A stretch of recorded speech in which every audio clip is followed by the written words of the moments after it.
Hola, mi nombre es Campos Ramírez Juan Carlos, pertenezco al grupo ITA 58. Esta es la tarea número 10 de instrumentación virtual. El tema son los arreglos.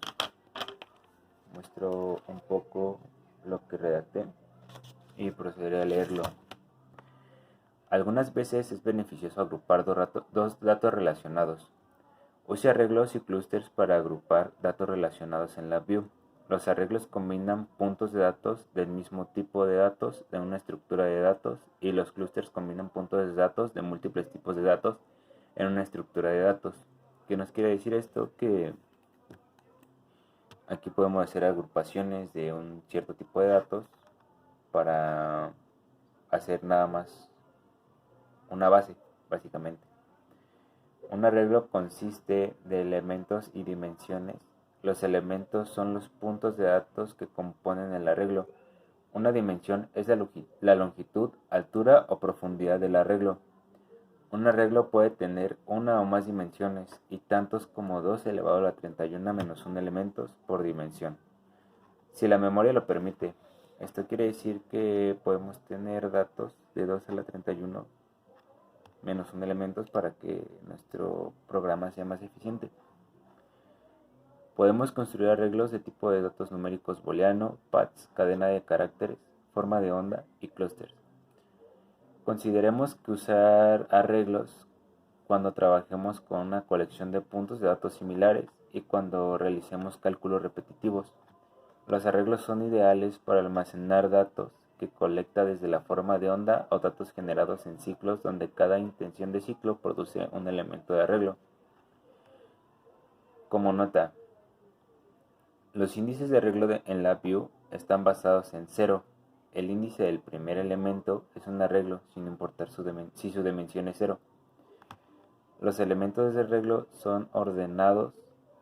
Un arreglo utiliza un índice, así usted puede tener acceso fácilmente a cualquier elemento en particular. El índice está basado en 0, lo cual significa que en este rango de 0 a n-1, donde n es el número de arreglos en el arreglo. Por ejemplo, n-12 representa los 12 meses del año, así el índice va de 0 a 11 de marzo, que es el tercer mes.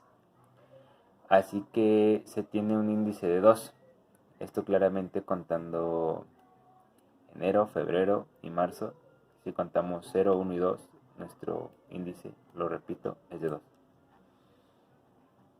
Y de aquí donde estoy sacando la página nos dice que la figura 1 muestra un ejemplo de arreglo numérico. El primer elemento se muestra como arreglo de 3.0. Está en el 1 y en el segundo elemento. Y procedo a mostrar el arreglo que nos dice.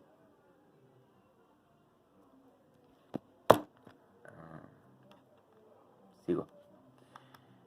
Crear controles e indicadores de un tipo de arreglo. Crear un control o indicador tipo arreglo en el panel frontal al añadir una estructura de arreglo en el panel frontal, como se muestra en la figura 2, y arrastrar un objeto de datos o elemento como un control numérico o una cadena de caracteres a la estructura del arreglo. Y aquí nuevamente muestro la figura número 2.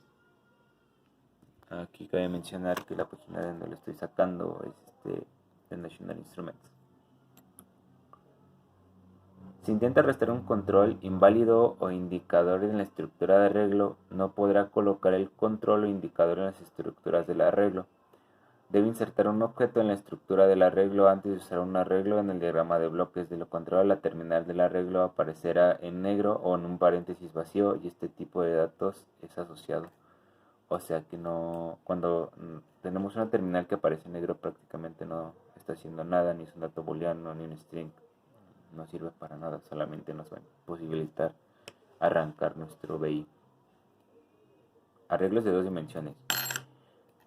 Los ejemplos anteriores usan arreglos 1D. Un arreglo 2D almacena elementos en una cuadrícula. Requiere un índice de columna y un índice de fila para que cada elemento de ambos esté basado en 0. La figura número 3 muestra un arreglo 2D de 8 columnas por 8 filas, el cual contiene 8 por 8, que es un total de 64 elementos. Voy a mostrarlo. Y básicamente eso es un pequeño resumen de lo que son los arreglos.